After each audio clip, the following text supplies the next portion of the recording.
Hello friends, कैसे हैं आप लोग। Study with NK Singh YouTube channel पर एक बार पुनः मैं आप सभी लोगों को स्वागत अभिनंदन करता हूं। भारतीय राज्य व्यवस्था में मौलिक अधिकारों की श्रृंखला के अंतर्गत हम चर्चा करने जा रहे हैं राइट टू फ्रीडम अर्थात स्वतंत्रता के अधिकार पर। इसके पूर्व के लेक्चर में हमने राइट टू इक्वलिटी पर विस्तार से चर्चा की थी। तो चलिए शुरू करते हैं।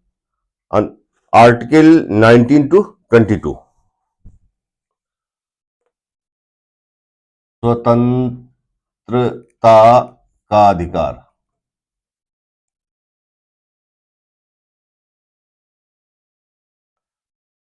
Right to freedom, article 19 to 22। Friends, जब हम आर्टिकल 19 पर चर्चा करने जा रहे हैं तो हमें ये देखना होगा कि आर्टिकल 19 को दो भाग में तोड़ के पढ़ना चाहिए, क्योंकि आर्टिकल 19 क्लास 1 में 6 प्रकार की स्वतंत्रताएं दे रखी हैं, जबकि आर्टिकल 19 क्लास 2 में उन पर निर्बंधन दिए हुए हैं। अर्थात आर्टिकल 19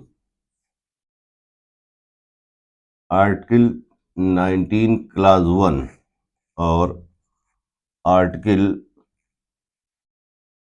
19 क्लास 2, इसमें 6 प्रकार की स्वतंत्रताओं का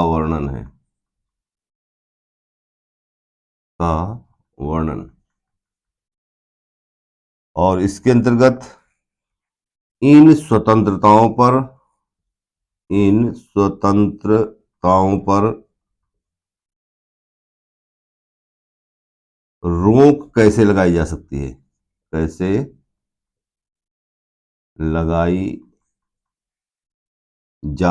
है, अर्थात रीजनेबल रिस्ट्रिक्शंस मीन्स युक्ति निर्बंधन क्या है, इसे हम विस्तार से पढ़ने जा रहे हैं। तो अनुच्छेद 19 को वास्तव में दो प्रकार से दो भागों में बांट करके पढ़ना चाहिए। अब हम देखेंगे कि आर्टिकल 19 क्लास 1 कहता क्या है। सबसे पहला बिंदु है article 19 clause 1। As we know, article 19 clause 1 allows outlines. Article 19 clause 1 outlines the following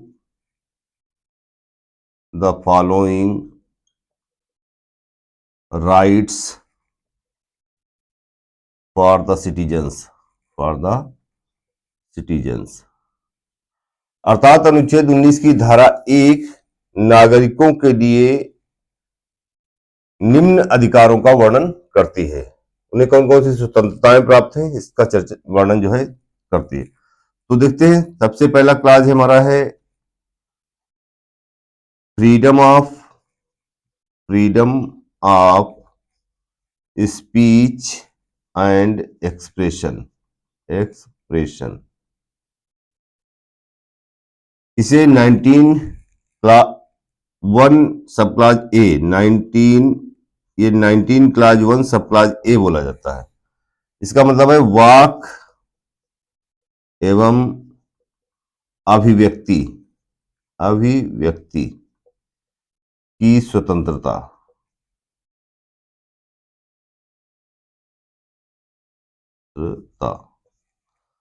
nineteen सब क्लास 1 सब क्लास बी, इसके अंदर है freedom to assemble peacefully and without arms. इसका तात्पर्य यह है कि बिना हथियारों के अर्थात निरायुध शांतिपूर्वक सम्मेलन करने की स्वतंत्रता। शांतिपूर्वक निरायुध बिना हथियारों के सम्मेलन करने की स्वतंत्रता।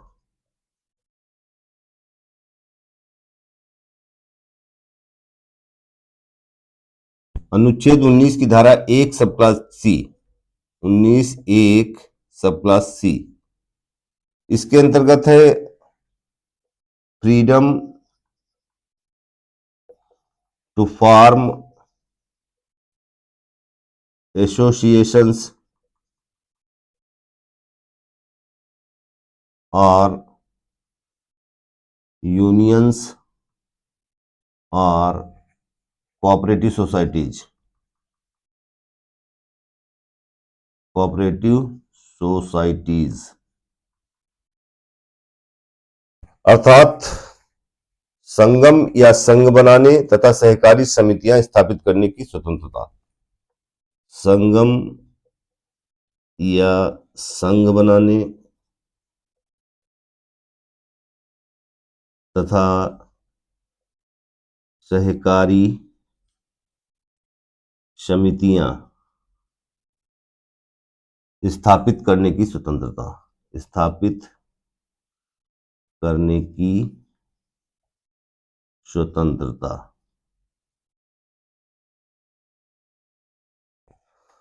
स्क्रीनशॉट लेना चाहते हैं तो ले सकते हैं, थोड़ी सी जगह खाली करते हैं।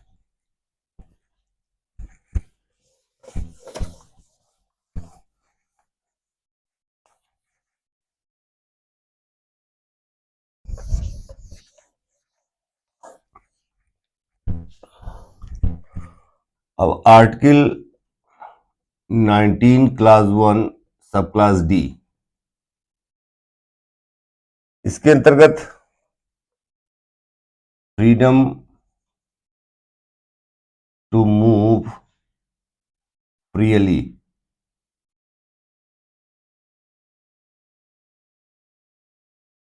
Through out the territory of India, या स्टेट बोल लीजिए आप, स्टेट, अर्थात भारत राज्य क्षेत्र के अंदर, भारत राज्य क्षेत्र के अंदर, भारत राज्य क्षेत्र के अंदर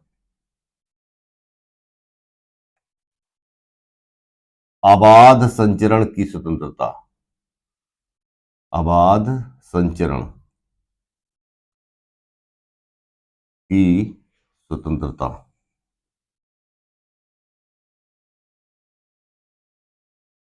इसके अलावा article 19 clause 1 sub class E, इसके अंतर्गत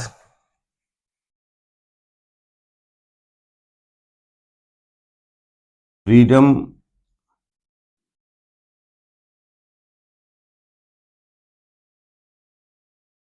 to reside and settle in any part of the territory of India.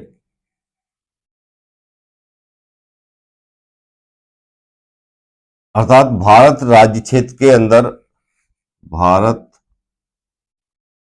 राज्य क्षेत्र के अंतर्गत, क्षेत्र के अंदर कहीं भी रहने, कहीं भी रहने व बसने की स्वतंत्रता, की स्वतंत्रता।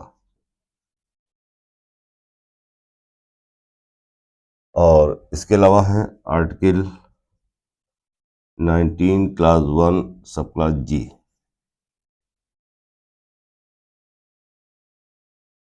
Freedom to practise any profession, any profession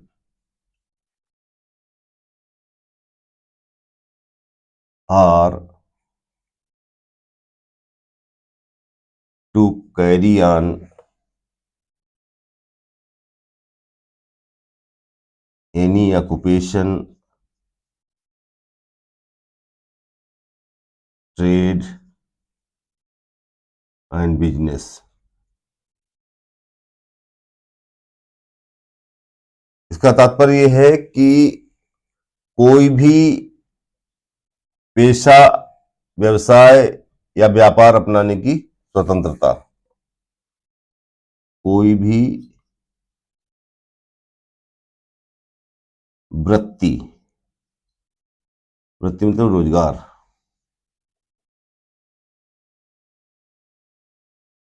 व्यापार या वाणिज्य अपनाने की स्वतंत्रता।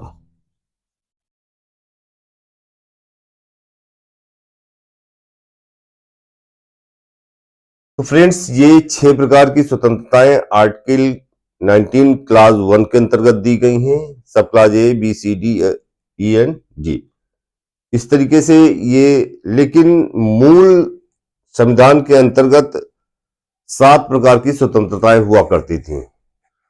तो एक 7वीं स्वतंत्रता कौन थी? तो जैसा कि हम जानते हैं कि संपत्ति के अर्जन का अधिकार, राइट टू प्रॉपर्टी, को मोरारजी देसाई की सरकार के द्वारा 44वें संविधान संशोधन 1978 के द्वारा संपत्ति के अधिकार को मूल अधिकार से हटा दिया गया और उसे अनुच्छेद 300 ए अर्थात संविधान के भाग 12 में अनुच्छेद 300 ए के तहत एक कानूनी अधिकार, एक विधिक अधिकार के रूप में डाल दिया गया है। तो यहां पर आप एक नोट डाल सकते हैं। नोट, मूलतः संविधान में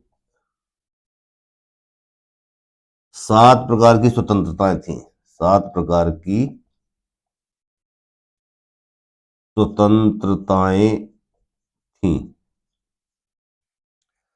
इसके अलावा राइट टू प्रॉपर्टी, 44वां संविधान संशोधन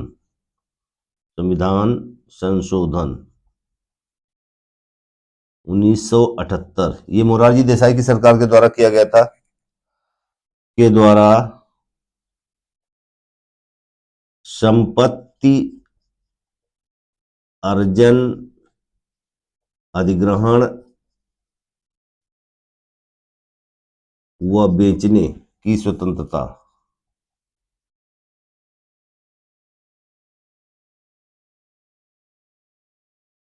मीन्स राइट टू प्रॉपर्टी,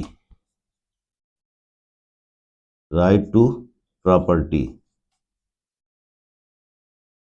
को मूल अधिकार से हटा दिया गया है और इसे अब संविधान के भाग 12 के अंतर्गत अनुच्छेद 300 ए में एक विधिक अधिकार के रूप में, एक कानूनी अधिकार के रूप में, एक लीगल राइट के रूप में डाल दिया गया है।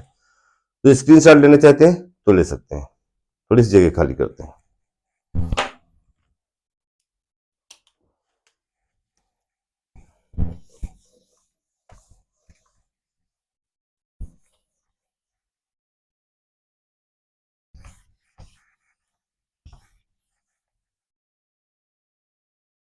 फ्रेंड्स, हमारा अगला बिंदु है आर्टिकल 19 क्लास 2 अर्थात अनुच्छेद 19 की धारा 2। अनुच्छेद 19 की धारा 2 क्या कहती है? Article 19 clause 2 allows the state, clause 2 allows the state to impose reasonable restrictions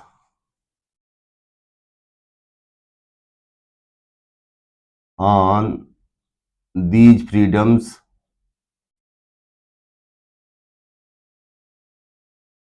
in the interest of,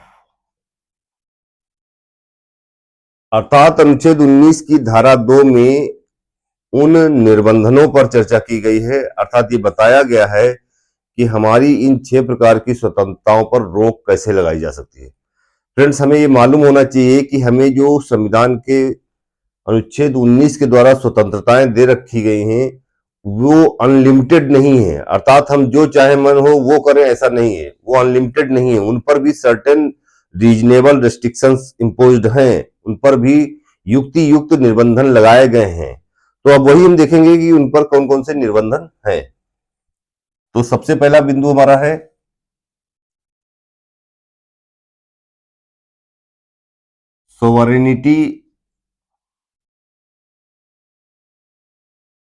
sovereignty and integrity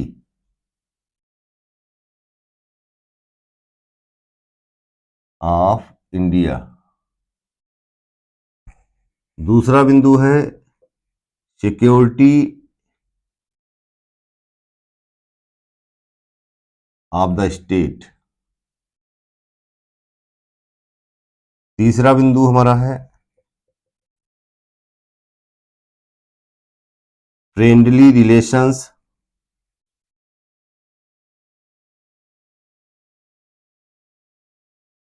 with foreign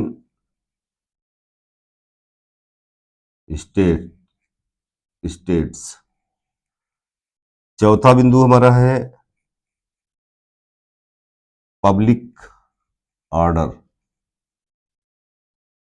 पांचवा बिंदु है हमारा डिसेंसी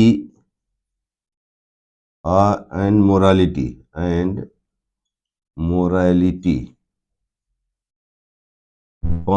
छठा बिंदु हमारा है कंटेम्प्ट ऑफ कोर्ट। सातवां बिंदु है हमारा डिफेमेशन। और आठवां बिंदु है इंसाइटमेंट टू एन ऑफेंस, अर्थात है देश की एकता और अखंडता। पहला है देश की, लिख लेते हैं फिर हम आपको समझाते हैं। देश की एकता और अखंडता। दूसरा है देश की सुरक्षा।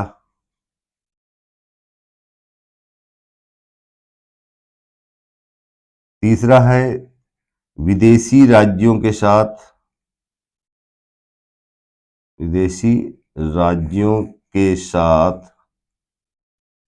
मित्रवत संबंध।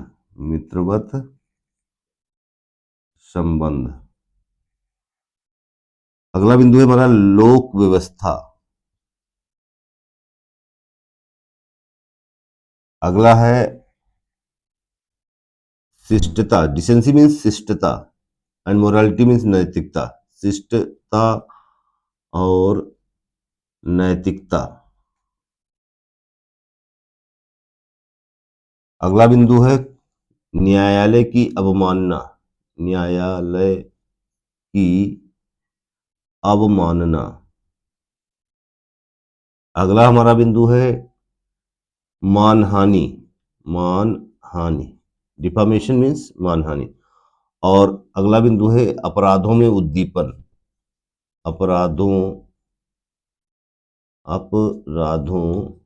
में उद्दीपन मीन्स वृद्धि।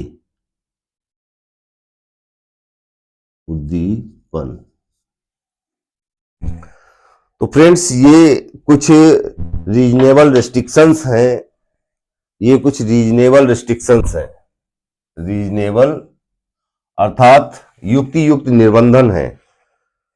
देखिए, अनुच्छेद 19 की धारा 1 के अंतर्गत हमें जो 6 प्रकार की स्वतंत्रताएं दे रखी हैं संविधान ने, उन पर भी वो, पहली बात तो वो अनलिमिटेड नहीं है, और दूसरी बात उन पर भी युक्ति युक्त निर्बंधन लगाए जा सकते हैं, अर्थात उन पर भी रोक लगाई जा सकती है। अब वो रोक कैसे लगाई जा सकती है? अगर हमारी या आपकी ये जो स्वतंत्रताएं संविधान के द्वारा प्रदत्त हैं, आपकी स्वतंत्रताओं के कारण देश की एकता और अखंडता को यदि खतरा पहुंचता है तो आपकी स्वतंत्रता पर रोक लगाई जा सकती है। दूसरा है कि अगर हमारी या आपकी स्वतंत्रता के द्वारा देश की सुरक्षा को खतरा पहुंचता है तब भी आपकी स्वतंत्रता पर रोक लगाई जा सकती है। इसके अलावा हमारी आपकी इन स्वतंत्रताओं के द्वारा अगर विदेशी राज्यों से हमारे जो मित्रवत संबंध हैं वो खराब होते हैं तो हमारी इन स्वतंत्रताओं पर रोक लगाई जा सकती है। इसके अलावा अगर हमारी और आपकी इन स्वतंत्रताओं की वजह से लोक व्यवस्था मीन्स लॉ एंड ऑर्डर बिगड़ रहा है तब भी हमारी इन स्वतंत्रताओं पर रोक लगाई जा सकती है। इसके अलावा हमारा अगला बिंदु है कि हमारी इन स्वतंत्रताओं की वजह से शिष्टता और नैतिकता को अगर खतरा पहुंच रहा है तो भी हमारी इन स्वतंत्रताओं पर रोक लगाई जा सकती है। और इसके अलावा हमारी इन स्वतंत्रताओं से यदि न्यायालय की अवमानना हो रही है अर्थात कोर्ट का अपमान हो रहा है तब भी हमारी इन स्वतंत्रताओं पर रोक लगाई जा सकती है। इसके अलावा हमारा अगला बिंदु है डिफेमेशन। इसका मतलब है अगर हमारी इन स्वतंत्रताओं से किसी की मानहानि हानि हो रही है तब भी हमारी स्वतंत्रताओं पर रोक लगाई जा सकती है। और अंतिम बिंदु है कि अगर हमारी और आपकी इन स्वतंत्रताओं से समाज में अपराधों में उद्दीपन हो रहा है अर्थात समाज में अपराध पनप रहे हैं फल फूल रहे हैं तब भी हमारी इन स्वतंत्रताओं पर रोक लगाई जा सकती है। तो फ्रेंड्स ये कुछ रीजनेबल रेस्ट्रिक्शंस हैं जिन्हें हमें अनुच्छेद 19 की धारा 2 के अंतर्गत पढ़ना चाहिए। स्क्रीनशॉट लेना चाहते हैं तो ले सकते हैं।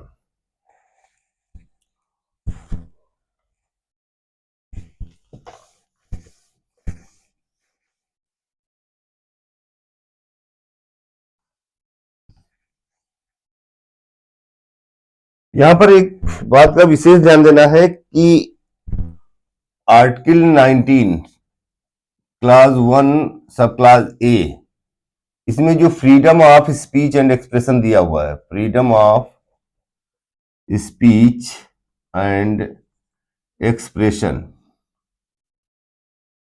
इसका मतलब वाक एवं अभिव्यक्ति की स्वतंत्रता। तो यहां पर जो ये शब्द आया है अभिव्यक्ति, फ्रेंड्स अभिव्यक्ति एक बहुत ही व्यापक शब्द है। इसे कुछ महज कुछ शब्दों में लिमिट नहीं किया जा सकता है। आप अपने विचारों को लिख करके प्रकट कर सकते हैं, अभिव्यक्त कर सकते हैं। आप अपने विचारों को मौखिक रूप से व्यक्त कर सकते हैं। आप गाना गा करके अपने विचारों को व्यक्त कर सकते हैं।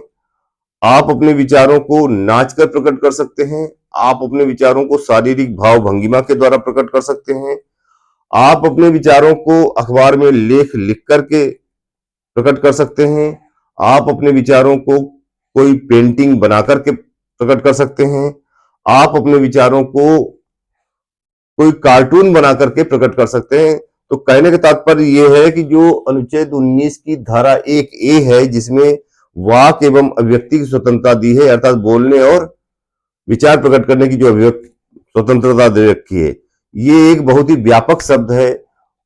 और इसी बात को मैं समझाने का प्रयास कर रहा हूं कि अभिव्यक्ति एक बहुत ही व्यापक शब्द है। आप कई माध्यम से अपनी बात को रख सकते हैं, वो केवल रिटन फॉर्म में या ओरल फॉर्म में ही नहीं है। आप बोल करके भी अपनी बात कह सकते हैं, आप लिख करके भी अपनी बात कह सकते हैं, आप कार्टून बनाकर, आप पेंटिंग बनाकर, आप नाच कर, आप गाकर, आप शारीरिक बॉडी लैंग्वेज के द्वारा जिसको बोलते इन तमाम प्रकार से अपनी बात को रख सकते हैं, अभिव्यक्त कर सकते हैं। तो एक छोटा सा बिंदु था जिस पर चर्चा करना जरूरी था। अब हमारा अगला बिंदु है article 20।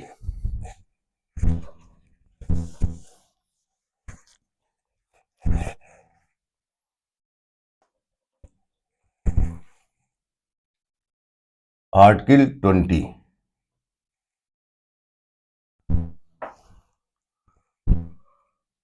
Article 20 it provides protection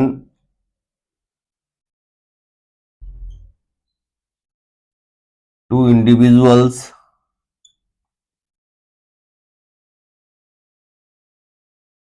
against unfair and excessive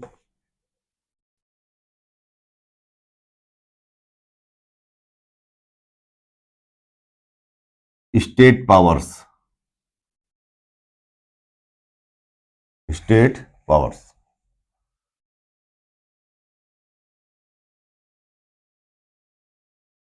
There are three safeguards.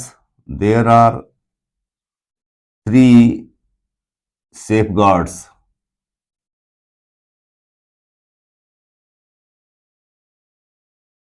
which are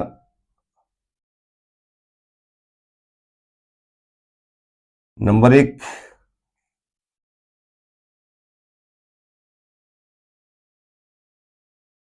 no ex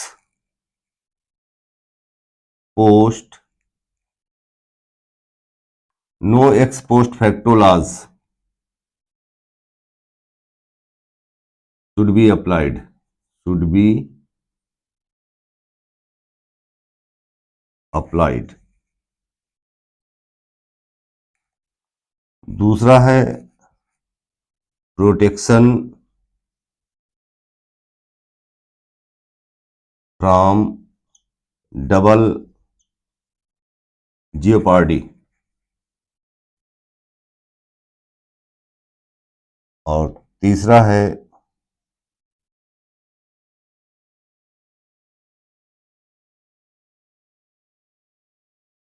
self incrimination.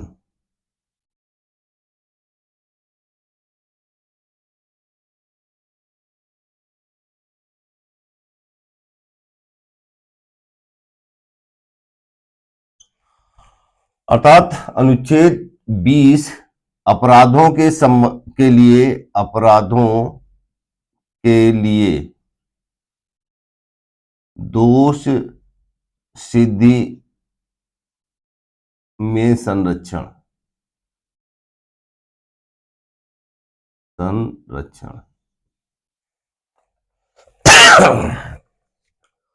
अनुच्छेद, थोड़ा पानी पी ले।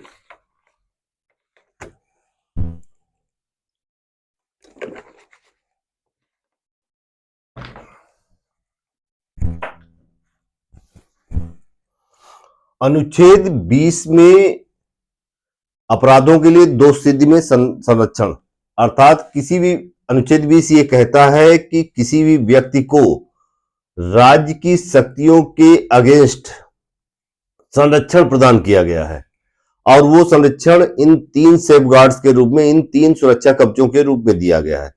सबसे पहला सुरक्षा कवच है कि एक अपराध, कोई व्यक्ति जिस समय अपराध उसने किया है उस समय के कानून के मुताबिक ही उसे सजा दी जाएगी।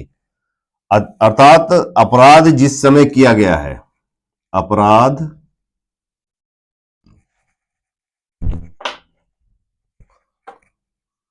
जिस समय किया गया है उसी समय के कानून के मुताबिक सजा, उसी समय के कानून के मुताबिक सजा।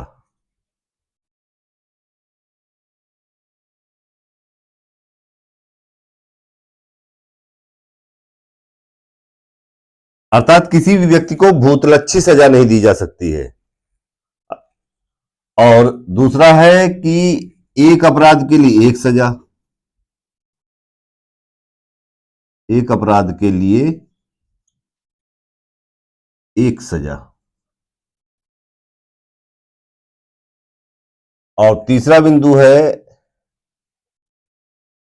कि खुद के खिलाफ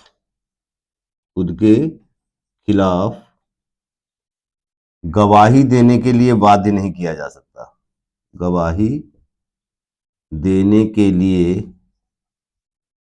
बाध्य नहीं किया जा सकता,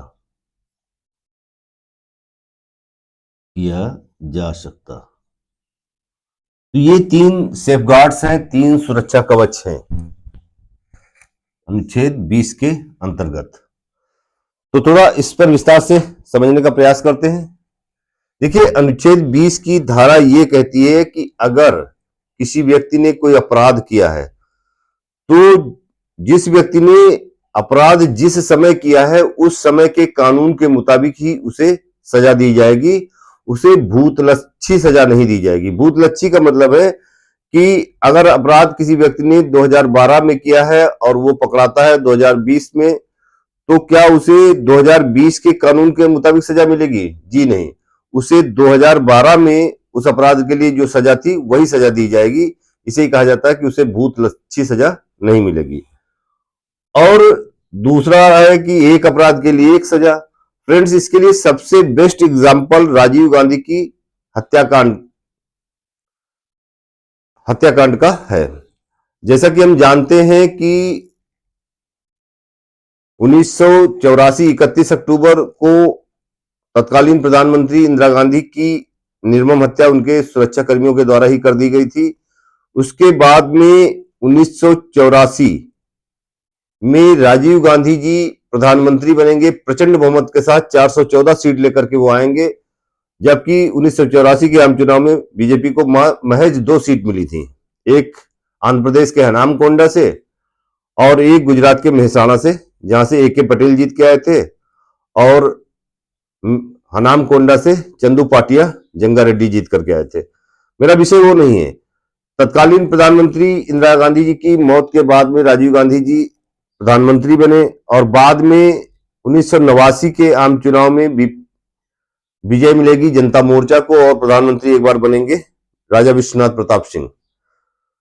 तो 1991 दिन है 21 मई का, राजीव गांधी जी तमिलनाडु के श्री पेरम्बुदूर में एक रैली को संबोधित कर रहे थे और वहां पर धनुश्री नाम की एक लड़की है जो मानव बम बनकर के आई थी। उसने राजीव गांधी के पैर उनको हार पहनाया और हार पहनाकर जैसे उसने पैर छूने का नाटक किया उसी समय उसने ब्लास्ट कर दिया। और इस ब्लास्ट में 18 लोग ऑन स्पॉट मारे गए, राजीव गांधी के चीथड़े उड़ गए। इसके बाद में कुछ लोग जिन्हें पकड़ा गया तो उन्हें गिरफ्तार करके ट्रायल कोर्ट में उन पर मुकदमा चलाया गया। तो जिन लोगों को पकड़ा गया और ट्रायल कोर्ट में उन पर मुकदमा चला, बात है 21 मई 1991 जब राजीव गांधी की हत्या की गई और ट्रायल कोर्ट ने इन सभी अभियुक्तों को 1994 में फांसी की सजा सुना दी। फ्रेंड्स, इसके बाद में ये सभी अभियुक्त मद्रास हाई कोर्ट में अपील करेंगे फांसी की सजा के खिलाफ, और मद्रास हाई कोर्ट ने भी अच्छा खासा समय लेते हुए 1998 में ट्रायल कोर्ट के द्वारा दी गई सजा को बरकरार रखा, अर्थात मद्रास हाई कोर्ट ने भी इन अभियुक्तों को फांसी की सजा सुना दी। इसके बाद में इन्होंने, ये जितने भी अभियुक्त थे, इन लोगों ने मद्रास हाई कोर्ट के फैसले के खिलाफ सुप्रीम कोर्ट में अपील की और सुप्रीम कोर्ट ने अपना फैसला सुनाने में बहुत अच्छा खासा समय लगा दिया और उसने 2004 में अपना फैसला सुनाया और इन सभी अभियुक्तों की फांसी की सजा को बरकरार रखा। इसके बाद में जब माननीय सुप्रीम कोर्ट के द्वारा इन सभी अभियुक्तों को फांसी की सजा सुना दी गई तो इन लोगों ने संविधान के अनुच्छेद 72 के तहत राष्ट्रपति, महामहिम राष्ट्रपति के पास दया याचिका लगाई और कहा कि साहब मुझे माफ कर दिया जाए। इस मर्सी पिटीशन को लगाने के बाद राष्ट्रपति महामहिम महोदय ने 7 साल का समय लगा दिया और सितंबर 2011 में महामहिम राष्ट्रपति ने इन सभी अभियुक्तों की जो फांसी की सजा थी उस सजा को बरकरार रखा, अर्थात राष्ट्रपति महोदय ने इन्हें क्षमादान नहीं दिया जो अनुच्छेद 72 के तहत दिया जाता है। अब इसके बाद में जब राष्ट्रपति ने दया याचिका को खारिज कर दिया तो ये एक बार पुनः मद्रास हाई कोर्ट भागेंगे और वहां पर जाकर इन्होंने फिर से अपील की और आपको जानकर ये हैरानी होगी, बड़ा ताजुब लगेगा कि दोबारा में मद्रास हाई कोर्ट ने इनकी फांसी की सजा पर रोक लगा दी और इनकी फांसी की सजा पर जो रोक लगाई गई उस रोक का आधार ये अनुच्छेद 20 की धारा 2 था, क्योंकि यहां लिखा है एक अपराध के लिए एक सजा। इन अभियुक्तों की तरफ से जो वकील कोर्ट में पेश हुआ उसने दलील दी कि साहब मई 1991 में राजीव गांधी जी की हत्या की गई और उसी समय इन्हें गिरफ्तार कर लिया गया। तब से अब तक लगभग 20 साल हो गए हैं।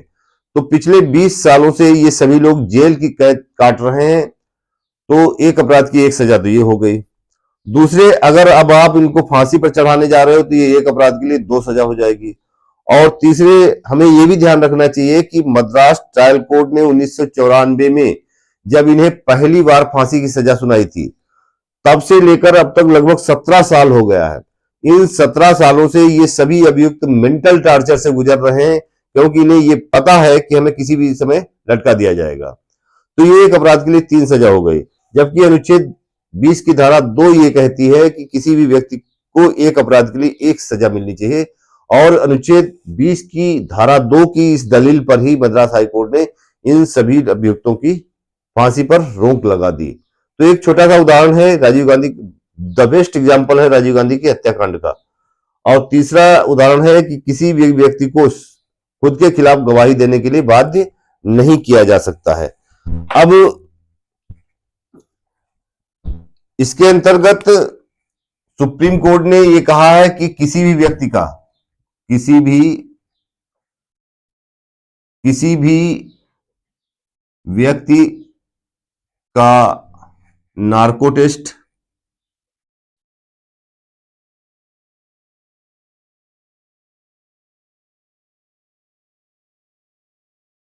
ब्रेन मैपिंग,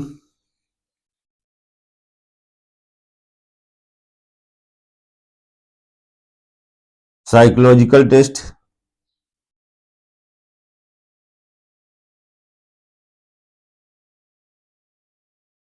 पॉलीग्राफी,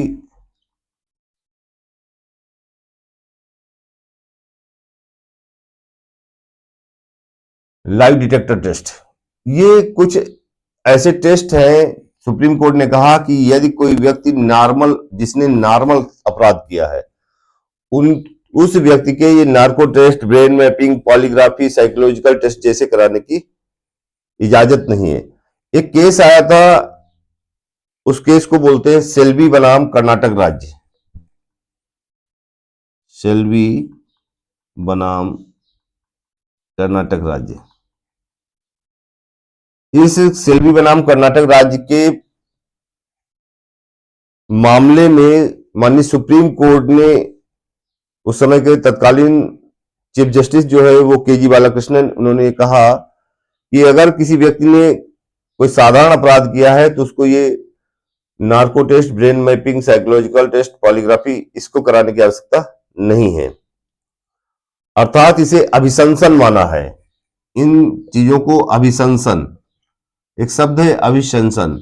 अभिशंसन का मतलब है वर्जित माना है, वर्जित।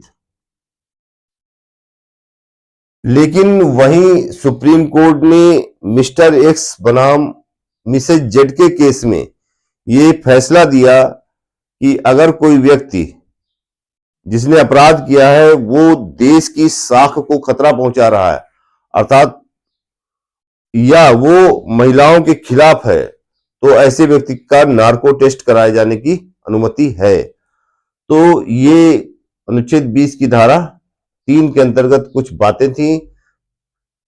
और इसमें यही है कि किसी भी व्यक्ति को जिस समय उसने अपराध किया है उसी समय के कानून के मुताबिक सजा मिलेगी, भूतलच्छी सजा नहीं दी जाएगी। अर्थात ना तो उसे पहले के कानून के मुताबिक और ना ही बाद के कानून के मुताबिक सजा दी जाएगी। दूसरा है एक अपराध के लिए एक सजा। अगर उसने अपराध एक किया तो सजा भी उसे एक मिलेगी, इसका मतलब प्रोटेक्शन फ्रॉम डबल जियोपार्डी। और तीसरा है सेल्फ इंक्रिमिनेशन, इसका मतलब है उसे राइट अगेंस्ट सेल्फ, यहां आप और ये शब्द जोड़ लीजिए, राइट अगेंस्ट सेल्फ, यानी खुद के खिलाफ गवाही देने के लिए उसे बाध्य नहीं किया जा सकता है। आप उसका जबरन ब्रेन मैपिंग, पॉलीग्राफी, नार्को जैसे टेस्ट नहीं करा सकते हो अगर उसने साधारण अपराध किया है। ये टेस्ट कराने की अनुमति आपको तभी होगी जब कोई व्यक्ति देश की साख को खतरा पहुंचा रहा हो, तभी आप ऐसा कराने की इजाजत सुप्रीम कोर्ट ने दी है। और किस केस में दी है? तो मिस्टर एक्स बनाम मिसेज जेड के केस में ये बोला है कि अगर कोई व्यक्ति ऐसा अपराध करता है जिससे देश की साख को खतरा पहुंचता है, तभी आप उसका नार्को टेस्ट जैसे कंडक्ट कर सकते हो। लेकिन वही सेल्वी बनाम कर्नाटक राज्य के केस में सुप्रीम कोर्ट ने कहा कि आप नॉर्मल अपराधों में ये सब टेस्ट नहीं करा सकते हो, ये सब अभिशंसन है, अर्थात सब वर्जित है। तो फ्रेंड्स, ये हमने आज अनुच्छेद 19 और 20 पर विस्तार से चर्चा की है। अगर आपको सेशन अच्छा लगा हो तो इसे लाइक करें, शेयर करें और सब्सक्राइब करें। मिलेंगे नेक्स्ट वीडियो में, तब तक के लिए जय हिंद।